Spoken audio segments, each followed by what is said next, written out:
Après avoir traversé le bear le plus long de l'histoire, 500 jours c'est pas rien non plus, où ça commence à devenir bien monotone. Faut dire qu'on n'a pas grand chose à se mettre sous la dent. Heureusement que je crée du contenu et que je farme les airdrops, sinon j'aurais probablement déjà décroché. Ou en tout cas je serais plus aussi attentif à ce qui se passe en ce moment. Il faut dire que la volatilité est quasiment nulle sauf sur certains jours de l'année, et que ces jours-là se comptent sur les doigts de deux mains. À ce cocktail tu rajoutes le fait qu'il n'y ait pas grand projet très innovant qui lance en ce moment. Alors oui on a vu Frentech qui a lancé mais la hype a littéralement duré 5 jours, mais sinon la majorité des autres projets, il se passe vraiment pas grand chose. On n'a pas de nouveautés, on n'a pas de choses sexy qui me disent voilà ça c'est un truc qui m'intéresse, je sais qu'un jour il y aura plus de choses dessus et ça va être très cool. On est dans cette phase qu'on peut clairement qualifier de dépressive au niveau du marché. On n'a pas grand chose qui sort de l'ordinaire et à part faire de la DeFi sur des projets qui sont déjà overfarmés ou alors chasser les airdrops, pour un utilisateur il n'y a pas grand chose à faire. De mon côté j'ai beau trouver certains projets et certaines idées plutôt sympathiques, on est cependant très loin de l'ambiance qu'on pouvait avoir même en début de cette année. J'ai l'impression d'ailleurs qu'on n'est vraiment plus beaucoup, que ce soit en France ou alors au niveau mondial, à suivre tout ce qui se passe dans la crypto en ce moment. Les personnes qui font leur petit DCA, soit ils sont partis, soit ils le font mais ils ne regardent pas et ils ont oublié ce qu'ils sont en train de faire. Les personnes qui rêvaient d'argent facile, je pense que c'est fini, elles sont déjà parties depuis un bon moment. Et maintenant il reste quoi comme catégorie de personnes dans la crypto? Je te dirais les convaincus, les dégénérés et les gamblers. Je vois vraiment pas d'autres catégories de personnes qui s'intéressent encore à la crypto. Je pense donc qu'on peut le dire, c'est l'ennui en ce moment. Alors dans cette vidéo, je voulais déjà te partager ce ressenti parce que je pense que je suis pas le seul à le remarquer, et je voulais également te partager certains projets et certaines idées qui à mon sens vont dans la même direction, même si au niveau du prix et de l'attraction qu'il y a derrière, ça ne suit pas forcément. Et j'en profiterai également pour te dire en fin de vidéo ce que je fais pour m'occuper dans cette période plutôt monotone.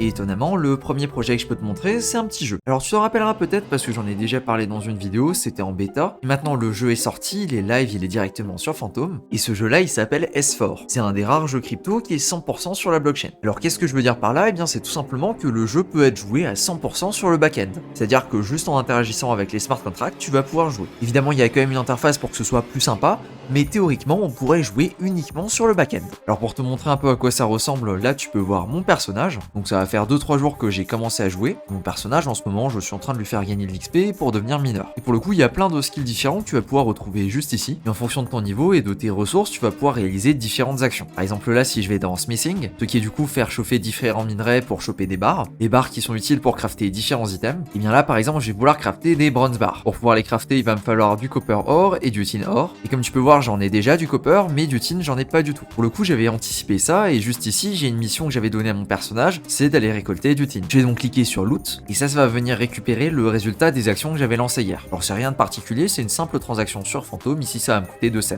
Impeccable, c'est validé, et comme tu peux voir ici effectivement ça a pris en compte mon état, et je vais du coup rajouter en action ici, je vais faire du smithing pendant 5 heures. Je vais faire Q action, tac, ça va me le mettre en prochaine action, et ensuite il me reste encore un slot de disponible, donc je vais voir ce que je vais lui demander de faire. Il y a même un leaderboard et un système de shop pour pouvoir acheter et revendre les différentes ressources que tu vas acquérir. Alors évidemment on s'accorde sur le fait que c'est absolument pas le jeu de l'année, mais bon c'était pas du tout l'objectif du projet à la base. De mon côté je trouve que c'est plutôt réussi et que c'est bien amené. Donc si jamais t'as envie de tester, je te mets un lien en description. On va ensuite avoir un autre projet sur Phantom qui ramène quelque chose d'assez nouveau. Alors oui, ces deux projets là sont sur Phantom, même si en ce moment c'est pas trop la grande forme, on est d'accord, mais ça n'empêche qu'il se passe quand même des choses plutôt intéressantes dessus. Ce projet là c'est Equalizer, et au début il faisait rien de très intéressant. On va dire que c'était un VE33 classique, comme Vélodrome, Tena ou encore Aérodrome plus récemment, mais ils ont eu l'idée de venir greffer un GMX à leur VE33. Alors GMX, j'ai pas grand chose à en dire, je suppose que tu connais et que tu vois de quoi je veux parler, c'est tout simplement une application qui permet de faire des perpetuals. Alors ici il n'y a pas beaucoup de tokens dans le projet, c'est tout simplement du FTM et différents types d'USDC, mais l'intérêt c'est que les utilisateurs du VE33 ils peuvent voter pour la pool equity. Et la pool equity c'est rien de plus, rien de moins que le GMX-like. Ce qui fait que plus les utilisateurs vont voter pour la pool d'equity, plus l'APR va être intéressant pour les gens qui vont venir stacker, plus il va donc y avoir de liquidité pour faire du trading ou du swap à travers cette pool, plus la pool d'equity va générer de frais, et plus les gens vont avoir intérêt à voter pour la pool d'equity pour récupérer ces frais. C'est un flywheel assez nouveau qu'on n'a pas encore eu l'occasion d'expérimenter à assez grosse échelle, mais ça me paraît plutôt intéressant. Et je sais aussi que Tena, du coup un autre VE33, eh bien ils sont aussi sur ce créneau. Et leur version à eux, elle est quand même assez différente, parce qu'elle va utiliser une autre technologie qui est powered by Simio, et ça va leur permettre de pouvoir proposer du trading sur vraiment beaucoup de paires différentes. J'ai pas encore eu l'occasion de tester pour voir ce que ça peut donner, mais ça me paraît quand même très très intéressant de coupler le modèle du Soily Like au modèle d'un GMX. Pour le moment, on n'a pas encore suffisamment de recul là-dessus pour se faire une bonne idée de ce que ça peut donner, mais je serais très curieux de voir ce que ça peut donner dans le futur si c'est adopté sur une blockchain déjà plus importante. Parce que sur Equalizer, ils ont beau avoir eu la bonne idée, il n'y a pas tant de volume que ça. Sur Tena, c'est pas encore disponible. Alors je me dis qu'appliquer ça sur quelque chose comme Vélodrome, eh bien ça serait vraiment très pertinent. Donc pareil, c'est des petites nouveautés qui à mon sens sont totalement sous-cotées parce que c'est très intéressant de voir ce genre de développement. Et mon troisième pic de cette vidéo, ça va être Tapioca. Tapioca, j'en avais déjà parlé vite fait dans une autre vidéo, on va aller peut-être un petit peu plus en détail dans celle-ci. Alors hormis le site qui est juste exceptionnel et qui à mon avis est très clairement l'un des sites crypto les mieux faits que j'ai jamais vu.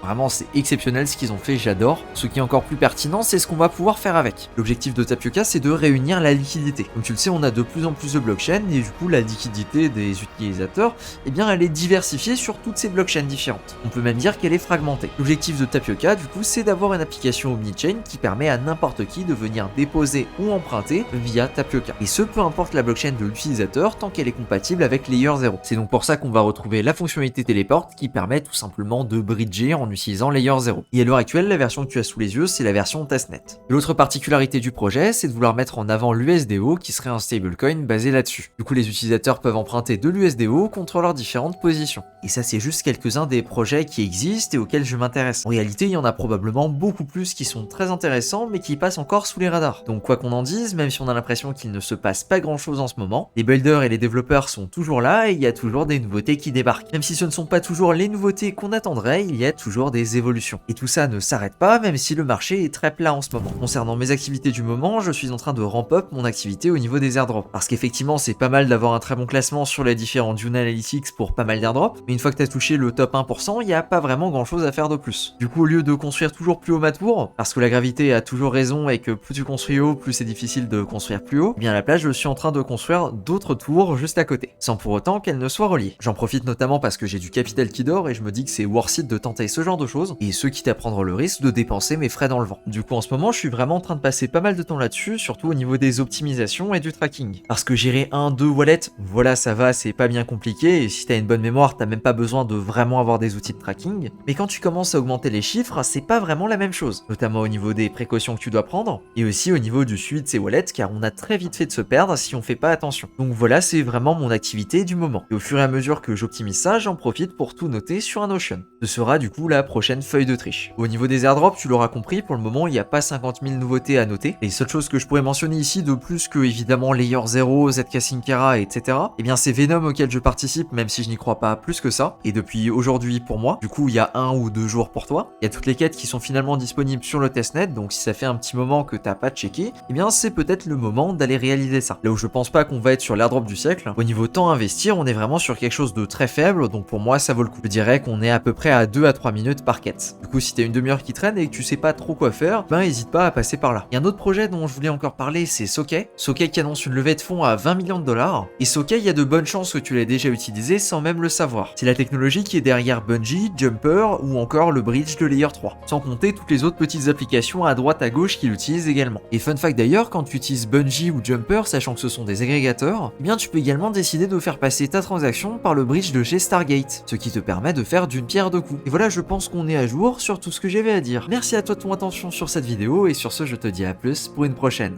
Ciao.